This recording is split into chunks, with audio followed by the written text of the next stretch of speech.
출애굽기 20장 3절부터 17절. 너는 나 외에는 다른 신들을 내게 두지 말라. 너를 위하여 새긴 우상을 만들지 말고 또 위로 하늘에 있는 것이나 아래로 땅에 있는 것이나 땅 아래 물속에 있는 것에 어떤 형상도 만들지 말며 그것들에게 절하지 말며 그것들을 섬기지 말라. 나 내 하나님 여호와는 질투하는 하나님인즉 나를 미워하는 자의 죄를 갚되 아버지로부터 아들에게로 3, 4대까지 이르게 하거니와 나를 사랑하고 내 계명을 지키는 자에게는 1000대까지 은혜를 베푸느니라. 너는 내 하나님 여호와의 이름을 망령되게 부르지 말라. 여호와는 그의 이름을 망령되게 부르는 자를 죄 없다 하지 아니하리라. 안식일을 기억하며 거룩하게 지키라. 엿새 동안 힘써 내 모든 일을 행할 것이나 일곱째 날은 내 하나님 여호와의 안식일인즉 너나 내 아들이나 내 딸이나 내 남종이나 내 여종이나 내 가축이나 내 문 안에 머무는 객이라도 아무 일도 하지 말라. 이는 엿새 동안에 나 여호와가 하늘과 땅과 바다와 그 가운데 모든 것을 만들고 일곱째 날에 쉬었음이라. 그러므로 나 여호와가 안식일을 복되게 하여 그날을 거룩하게 하였느니라. 내 부모를 공경하라. 그리하면 내 하나님 여호와가 내게 준 땅에서 내 생명이 길리라. 살인하지 말라. 간음하지 말라. 도둑질하지 말라. 내 이웃에 대하여 거짓 증거하지 말라. 내 이웃의 집을 탐내지 말라. 내 이웃의 아내나 그의 남종이나 그의 여종이나 그의 소나 그의 낙이나 무릇 내 이웃의 소유를 탐내지 말라. 아멘. 기도하겠습니다. 살아계신 하나님, 오늘 주님께서 허락하시는 말씀으로 저희들의 생명의 양식이 되게 하시고 저희들의 삶의 힘이 되게 인도하여 주시옵소서. 주님께서 허락하신 말씀을 더욱더 알고 깨달아 저희들의 삶이 될 수 있게 하시고 생활이 되게 인도하여 주시옵소서. 예수님의 이름으로 기도합니다. 아멘. 자, 오늘은 가정의 달을 맞이하여 십계명에 대해서 이제 말씀을 나누고자 합니다. 자, 이스라엘 사람들이 이집트를 떠나 이동하는 중에 시내산이라는 곳에 약 1년 동안 머물게 됩니다. 그러면서 하나님께서 이 십계명을 주셨습니다. 자, 이 많은 사람들이 이 십계명을 하나님께서 모세에게 따로 주시고 모세가 그것을 돌판에 받아서 전달한 것을 알고 있지만 사실 성경을 자세히 보면 그렇지 않습니다. 하나님께서 시내산에서 사람들을 잔뜩 다 모아놓으신 상태에서 그 시내산에서 구름과 번개, 불과 연기 가운데 하나님의 음성을 그 수많은 이스라엘 사람들에게 직접 들려주시는 게 이 십계명입니다. 그러니까 하나님께서 많은 사람들에게 직접 말씀을 하신 거예요. 이 10가지를. 그런 다음 모세를 나중에 따로 산에 불러서 약 40일 동안 머물게 하시면서 돌판에다가 나중에 따로 글을 써주신 것입니다. 자, 이 십계명은 중요하기 때문에 모세가 이렇게 받은 이후로 약 40년 이후에 다시 한번 죽기 전에 사람들을 모아놓고 다시 십계명을 신명기에서 다시 쭉 얘기를 합니다. 그리고 이 십계명은 예수님 시대까지 이어집니다. 예수님께서 이제 마가복음 12장에 보면 내 마음과 목숨과 뜻을 힘을 다해서 하나님을 사랑하라. 그리고 내 이웃을 내 자신같이 사랑하라. 이보다 더 큰 계명이 없느니라 라고 말씀하셨습니다. 십계명을 다시 예수님이 또 말씀하신 거죠. 이 계명이라는 것은 명령, 즉 법입니다. 우리 사람이 사는 사회에도 법이 있죠. 사회법은 지키는 것은 당연한 것이고 어기게 되면 벌을 받습니다. 자, 약한 벌은 벌금을 내는 거고 강한 벌은 이제 감옥에 가죠. 그렇다면 하나님의 법은 어떻습니까? 자, 하나님의 법은 지키는 것이 당연한 것이 아니라 지키면 상이 있습니다. 그리고 어겼을 때는 벌이 있습니다. 그래서 지켰을 때 특별히 상이 있다라는 것이 조금 이 사회의 법과는 다른 점입니다. 오늘 6절에서 나를 사랑하고 내 계명을 지킨 자는 1000대까지 은혜를 베푼다. 그만큼 자신의 삶의 기간보다 더 긴 시간 은혜를 주신다는 것입니다. 좋은 것이죠. 자, 그런데 문제는 안 지켰을 때입니다. 5절에 보면 나를 미워하는 죄를 갚되 아들로부터 아들까지, 그러니까 자녀에게 3, 4대까지 벌을 주신다라고 했습니다. 자, 복을 주시는 것과 마찬가지로 굉장히 긴 시간을 벌을 받는다라고 하신 거죠. 자, 그런데 문제가 있는데 도대체 벌은 어떤 벌이 있고 복은 어떤 복이 있는지, 어떤 은혜가 오는지 자세하게 나와 있지 않다는 것입니다. 하지만 하나님의 명령을 지키는 것이, 사람이 하나님의 명령을 지키는 것이 당연하다고 본 거는 아니라는 것입니다. 굉장히 좋게 복받을 만한 일로 보신다는 거예요. 그리고 하나님의 말씀을 안 지켰다고 벌을 안 주시는 게 아니라 벌은 또 주신다는 거예요.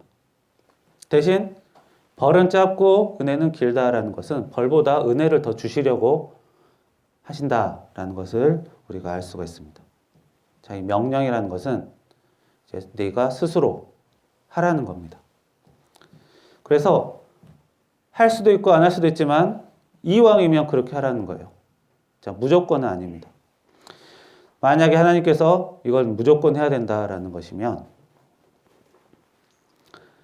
하나님께서 우리 이렇게 명령하실 필요가 없습니다. 우리 사람의 본능에 직접 심어버리면 돼요.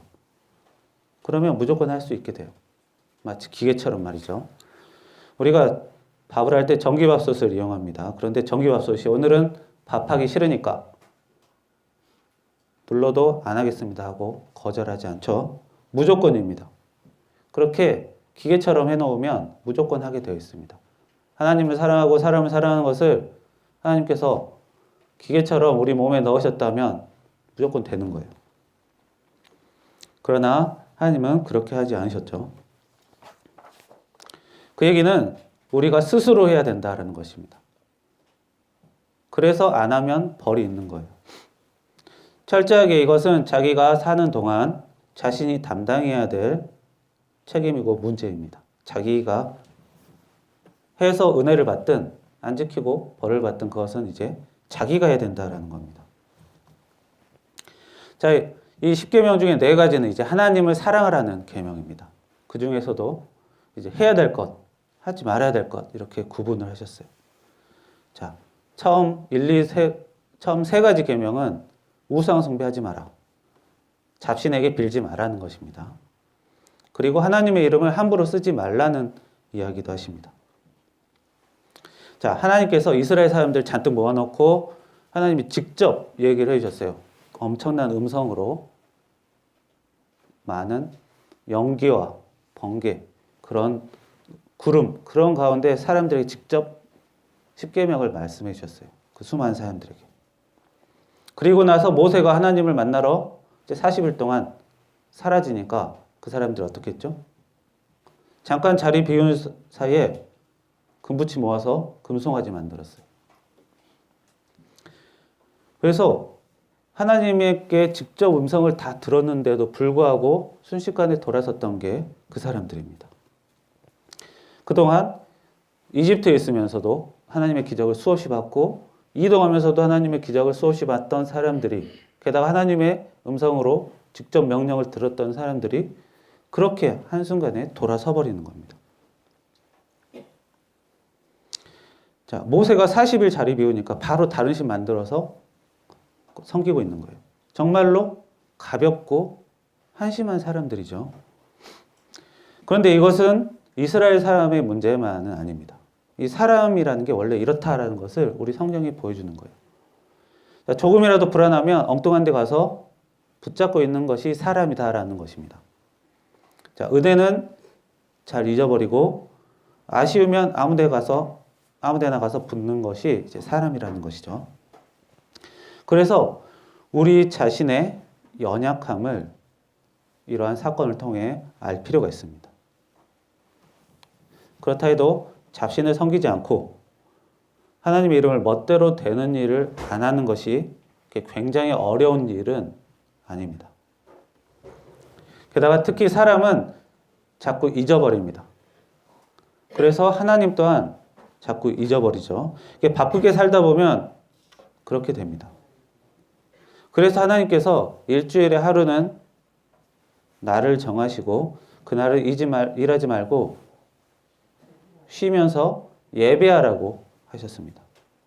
그게 안식일이죠. 그런데 그냥 쉬는 것이 아니고 쉬면서 하나님을 기억하라고 말씀하셨습니다. 자, 하나님께서 일주일의 하루는 예배하면서 그날은 일하지 말고 쉬라고 하신 것이죠. 이것은 하나님의 사랑하는 일 중에서 특별히 사람이 해야 되는 일입니다. 자, 사람의 일 중에서 해야 되는 일과 안 해야 되는 일이 있는데 해야 되는 일이 좀 더 어렵죠. 자, 안 하는 것은 우리가 특별히 조심해서 피하면 돼요. 자, 안식일을 지키라는 것, 그날은 일하지 말고 하나님을 예배하라는 것, 이것이 하나님께서 사람에게 특별히 하라고 시키는 것입니다. 그런데 우리가 주일날 일을 열심히 하는 것과 일을 안 하고 쉬면서 예배하는 것, 뭐가 더 쉽습니까? 일을 안 하는 게 더 쉽죠. 그래서 주님의 날을 지키는 것이 굉장히 어려운 일은 아닙니다. 그래서 하나님께서 우리에게 하나님을 사랑하는 방법을 내가주셨는데 그것이 그렇게나 어려운 일은 아니다라는 것입니다. 하나님께서는 그렇게 어려운 일을 시키시지는 않아요, 사람에게. 그리고 이 나머지 6가지 계명이 이제 사람 사랑에 대한 명령입니다. 부모를 공경하고 다른 사람에게 피해 주지 말고 그런 내용이죠. 따지고 보면 가정에 관한 이야기이기도 합니다. 우리가 살인이라는 것이 맨 처음에 어떻게 났습니까? 가인이 아벨을 죽였죠. 형제끼리 살인이 났죠. 가정에서 시작을 한 거예요. 자, 남의 것을 훔치고 욕심내는 것도 가정에서 시기 질투가 먼저 생기고 그 후에 점점 발전하는 것입니다. 그만큼 이웃사랑, 사람을 사랑하라는 것은 이 가정이 기초가 되는 것입니다. 그 중에서 제일 먼저 하나님께서 특별히 지시하신 게 부모를 공경하라는 것이죠. 존경하고 사랑해라. 가정 생활에 대한 법을 말씀하셨습니다. 이 가정 생활은 부부 관계가 있고, 부모가 자녀를 대하는 게 있고, 자녀가 부모를 대하는 게 3가지가 있습니다. 그 중에서 딱 한 가지, 자녀가 부모를 사랑하는 것, 그 한 가지만 말씀을 주셨어요. 자, 부부끼리, 부모가 자녀를 사랑해야 되는 것, 이거는 하나님께서 명령으로 딱히 주신 것이 없습니다.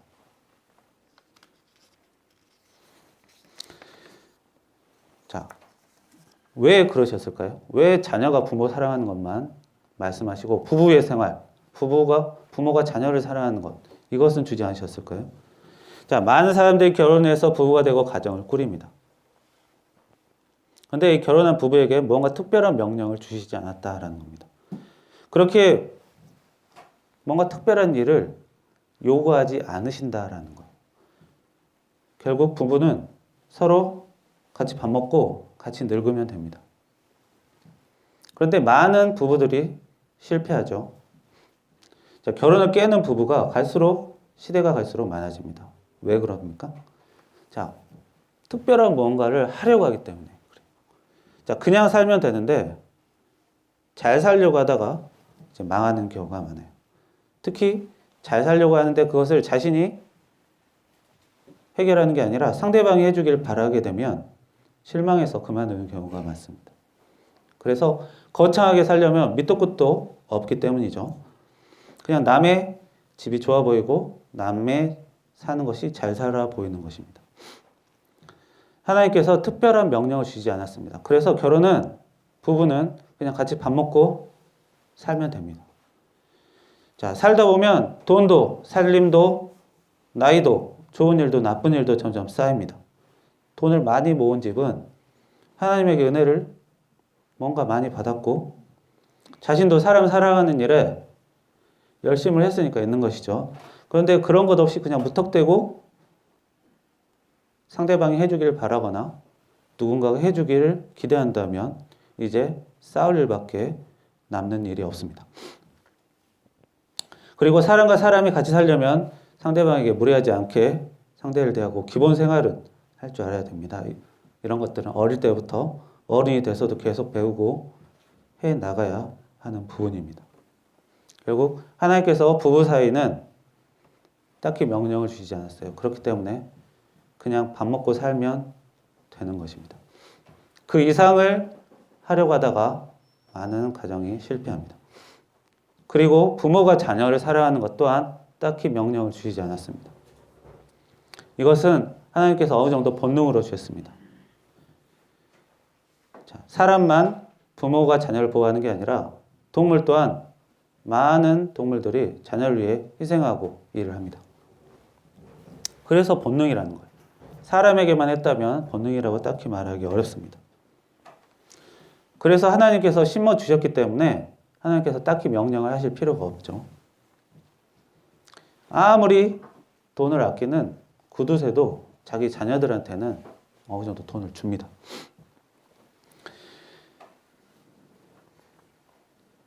자, 그런데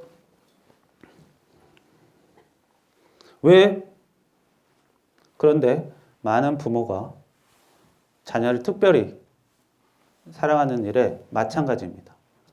하나님이 특별한 무언가를 명령하지 않으셨어요. 그러나 부모들은 자녀에게 특별한 걸 요구를 합니다.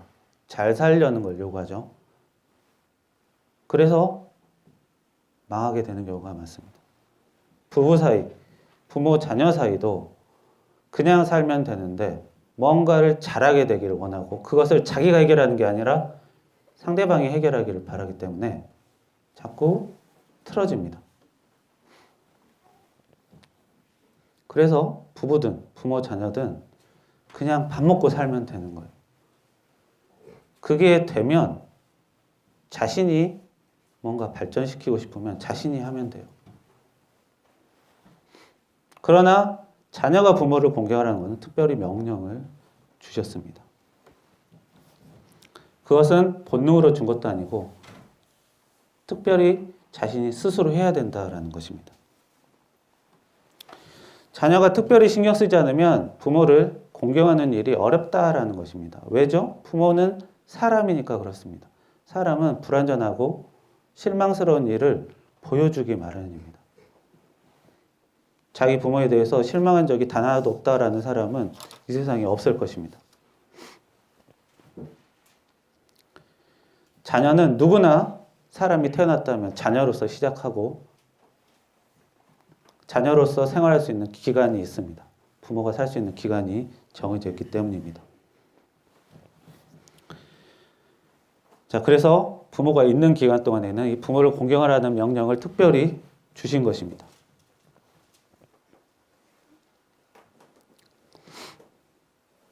자, 부모를 공경하라고 하면 부모에게 무조건 절대적인 순종을 해라 라는 것은 좀 옛날식이죠. 사실 이 이스라엘이라는 나라는 자녀가 14세가 되면 특히 남자애들은 철저하게 순종을 강요합니다. 굉장히 지나칠 정도로 희생과 봉사를 남자아이에게 강요합니다. 여자도 마찬가지죠. 굉장히 경직된 사회입니다. 오늘처럼 네 하고 싶은 대로 해라 라고 하지 않습니다. 그러나 그런 식으로 자녀에게 부모 공경을 요구하는 것은 아닙니다. 자, 부모의 말을 무조건 순종하고 100% 따르는 게 아니라 부모에게 누구나 자녀로서 실망할 수 있고 안 좋은 추억과 기억들이 남아있을 수 있습니다. 그런 것들은 어쩔 수가 없습니다. 자신의 기억에 한번 박힌 것은 웬만해선 나가지가 않습니다. 그래서 그 마음속에 있는 실망과 괴로움을 최대한 벗어야 합니다. 자신의 의지나 노력이 아닌 하나님의 은혜를 받아서 그렇게 해야 된다는 것입니다. 억지로 사랑하고 억지로 존경하라는 게 아니라 미워하지 말고 함부로 대하지 말라라는 것입니다. 그것이 저는 오늘날 부모를 공경하라라는 말씀으로 생각합니다. 지금은 갑자기 다른 나라가 쳐들어와서 나라가 쑥대밭이 되는 그런 사회가 아닙니다. 이 시대에는 그랬어요. 그렇기 때문에 부모 공경을 무조건 요구했습니다. 부모가 시키는 대로 해야 되고 결혼도 직업도 다 부모가 시킨 대로 하는 시대였지만 지금은 그런 시대는 아니죠. 하지만 그렇다고 해서 가정이라는 테두리 없이 자녀가 살 수는 없는 것입니다. 그래서 자녀가 살기 위해서 그리고 성장하기 위해서 부모를 공경하라는 명령을 주셨고 그 말을 거기에 특별한 보상으로 하나님께서 사람의 생명에 해당하는 은혜를 주신다. 살면서 은혜와 복을 주신다라고 특별한 은혜와 복을 주신다고 했습니다. 특별히 부모 공경에만 하나님께서 어떤 복을 주신다라는 얘기가 추가되어 있습니다. 다른 것들은 그냥 하라고 명령만 나와 있는 것입니다. 그래서 부모를 공경하는 것은 부모를 위해 무언가를 해라, 열심을 내라 라는 것보다 부모가 가끔씩 자기를 실망시키고 스트레스 주고 낙담을 시키더라도 부모를 미워하지 않고 함부로 대하지 않으면 부모를 공경하는 것이 됩니다. 그런데 그것이 굉장히 쉬운 일이 아닙니다. 이 세상에 부모한테 아쉬운 마음 하나도 없고 실망했던 기억 없는 자녀는 절대 없습니다. 그래서 그것을 자기 의지로 털어내는 것이 아니라 하나님의 은혜를 받아서 점점 줄여나가야 하는 것입니다. 그래야 부모를 미워하지 않고 함부로 대하지 않을 수 있습니다. 그래야 하나님으로부터 은혜 받을 수 있는 삶이 되는 것입니다. 친히 10계명은 하나님께서 이 글로 남겨주셨습니다. 모세가 부셨을 때도 다시 남겨주실 정도로 글로 남겨주셨습니다. 말만 했다면 그 사람, 말을 전해주는 사람이 없으면 이제 끊기는데 글로 남겨두면 그 사람이 없어도 계속 많은 사람들이 볼 수 있는 것이죠. 하나님께서 말씀으로 글로써 직접 친히 남겨주신 것은 이것이 10계명이 유일합니다. 그만큼 대대손손 요거는 지키라는 것입니다. 이 10계명은 굉장히 어려운 건 아닙니다. 그렇다고 또 쉬운 것도 아니죠. 그래서 사람이 딱히 못해서 준 것도 아니고 딱히 잘해서 준 것도 아닙니다. 항상 이것을 신경 쓰고 살라고 주신 것입니다. 사람이 무언가를 잠깐 하는 것은 쉬워도 평생을 계속하는 것은 무엇이든 어렵습니다. 그래서 이 10계명을 항상 신경 쓰면서 살아야 합니다.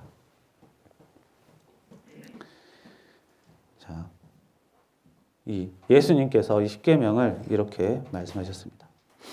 자, 요한복음 13장에서 새 계명을 너에게 주노니 서로 사랑하라. 내가 너희를 사랑한 것 같이 너희도 서로 사랑하라. 이렇게 말씀하셨습니다. 서로 사랑하시는 5월이 되길 축원합니다. 기도하겠습니다. 살아계신 하나님, 주님께서 주신 명령을 항상 신경 쓰며 생각하며 지켜가는 저희들이 되게 도와주시고 저희들이 이왕이면 주님의 명령에 순종하여 하나님과의 관계를 사랑으로 엮고 사람과의 관계 또한 사랑으로 엮어서 주님으로부터 복받는 인생이 되게 도와주시옵소서.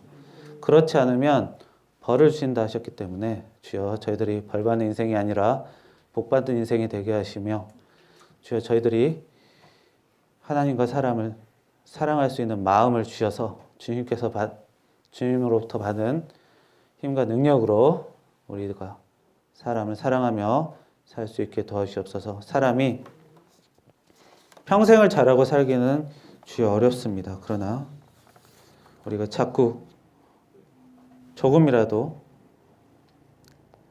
더욱더 그 말씀을 새겨듣고 이 세상에 완벽한 가정은 없습니다. 결국 잘못을 꾸준히 하는 저희들이지만 항상 그때마다 회개하고 다시 또 잘못하고 다시 또 회개하면서 그러면서 조금씩 서로 사랑하는 가정이 되게 도와주시옵소서. 예수님의 이름으로 기도합니다. 아멘.